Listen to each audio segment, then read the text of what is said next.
மயிலாடுதுறை மாவட்டம் சீர்காழி அருகே ஓடிக்கொண்டிருந்த அரசு பேருந்திலிருந்து சக்கரம் கழன்று ஓடிய சம்பவம் அதிர்ச்சி ஏற்படுத்தியிருக்கிறது. விடியா திமுக அரசு பேருந்துகளை முறையாக பராமரிக்காமல் தகரடப்பா பேருந்துகளை இயக்கி பயணிகளின் உயிரோடு விளையாடுவதாக பொதுமக்கள் குற்றம் சாட்டியுள்ளனர்.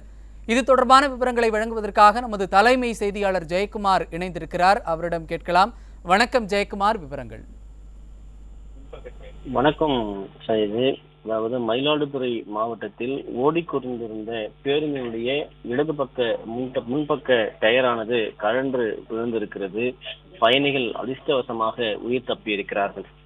ஓட்டுநருடைய சாதுரியத்தால் பேருந்து நிறுத்தப்பட்டிருக்கிறது. இல்லை என்றால் மிகப்பெரிய அளவில் உயிர் சேதம் ஏற்பட்டிருக்கும் என்று பயணிகள் அச்சத்தோடு வேதனை தெரிவித்திருக்கிறார்கள். சமீப காலமாக குறிப்பாக திமுக அரசு பொறுப்பேற்றதிலிருந்து பேருந்துகளுடைய டயர் கழன்று விழுவதும், அதே போன்று ஓட்டுநர் நடத்துனர் இருக்கை கீழே வந்து விழுவதும், கண்ணாடி உடைந்து விழுவதும், அதே போன்று படிக்கட்டுகள் கீழே உடைந்து விழக்கூடிய அவல நிலையில் தொடர்ந்து இது போன்ற சம்பவங்கள் அரங்கேறி வருகிறது.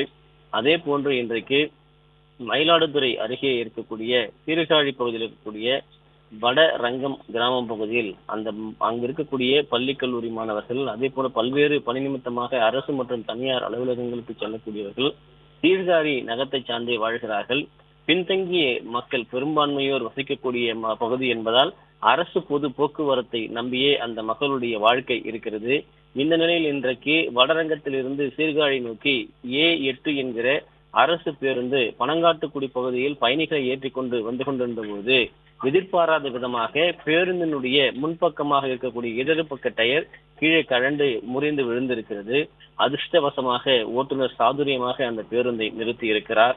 அதனால் அந்த பேருந்து வேறு எங்கும் சென்று மிகப்பெரிய அளவில் கவிழ்ந்தோ அல்லது வேகமாக ஓடி மோதியோ பெரும் அளவில் பயணிகளோடு விபத்து தவிர்க்கப்பட்டிருக்கிறது. உயிர் சேதம் தவிர்க்கப்பட்டிருக்கிறது.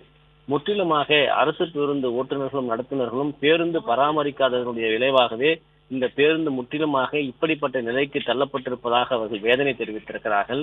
தாங்கள் ஏற்கனவே இந்த பேருந்தினுடைய டயர்கள் குறித்தும், அதே போன்று அந்த பேருந்து டயர்களை தாங்கி பிடிக்கக்கூடிய பல்வேறு உபகரணங்கள் சரியான முறையில் இயங்கவில்லை என்பது குறித்தும் புகார்கள் தெரிவிக்கப்பட்டும் கூட அதனை முறையாக சரி செய்து கொடுக்காதனுடைய விளைவாகவே இந்த விபத்து ஏற்பட்டிருப்பதாக அவர்கள் குற்றம் சாட்டியிருக்கிறார்கள்.